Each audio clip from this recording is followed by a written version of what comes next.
সাতক্ষীরা শ্যামনগরে তরুণদের খেলাধুলার প্রতি আগ্রহ বাড়াতে এবং মাদক ও সামাজিক অপরাধ থেকে দূরে রাখতে ব্যতিক্রমী উদ্যোগ নিয়েছে শ্যামনগর উপজেলা রিপোর্টার্স ক্লাব।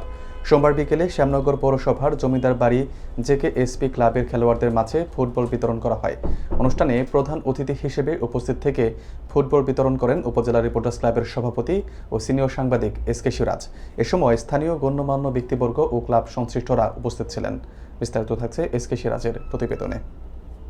শ্যামনগরে তরুণ সমাজকে সুস্থ ধারায় ফিরিয়ে আনতে শ্যামনগর উপজেলা রিপোর্টার্স ক্লাবের উদ্যোগে ফুটবল বিতরণ অনুষ্ঠান অনুষ্ঠিত হয়। সোমবার বিকেল 4টায় শ্যামনগর জমিদার বাড়ির মাঠে আয়োজিত এই অনুষ্ঠানে জেকেএসপি ক্লাবের তরুণ খেলোয়াড়দের হাতে ফুটবল তুলে দেওয়া হয়। অনুষ্ঠানে প্রধান অতিথি হিসেবে উপস্থিত ছিলেন উপজেলা রিপোর্টার্স ক্লাবের সভাপতি ও সিনিয়র সাংবাদিক এসকে সিরাজ। তিনি তরুণ সমাজকে মাদক, মোবাইল গেমে অতিরিক্ত আসক্তি এবং বিভিন্ন সামাজিক অপরাধ থেকে দূরে থাকতে খেলাধুলার গুরুত্ব তুলে ধরেন এবং শারীরিক ও মানসিক বিকাশে ক্রীড়াচর্চার প্রয়োজনীয়তার কথা তুলে ধরেন। অনুষ্ঠানে বিশেষ অতিথি হিসেবে উপস্থিত ছিলেন উপজেলা রিপোর্টার্স ক্লাবের সাধারণ সম্পাদক জিএম ইয়াসিন আরাফাত, জেকেএসপি সংগঠনের পরিচালক আজিজুর রহমান মোল্লা, বিশিষ্ট সমাজসেবক ও রাজনীতিবিদ আলহাজ মোহাম্মদ আশরাফ হোসেন সহ ক্লাবের অন্যান্য নেতৃবৃন্দ।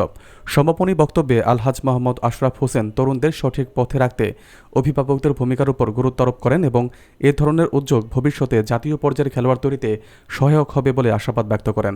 অনুষ্ঠানে বক্তারা জানান, আগামীতেও শ্যামনগর উপজেলা রিপোর্টার্স ক্লাব ক্রীড়া ও তরুণ উন্নয়নমূলক কার্যক্রমে সহযোগিতা অব্যাহত রাখবে। ফুটবল পেয়ে জেকেএসপি ক্লাবের খেলোয়াড়রা সন্তোষ ও আনন্দ প্রকাশ করেন।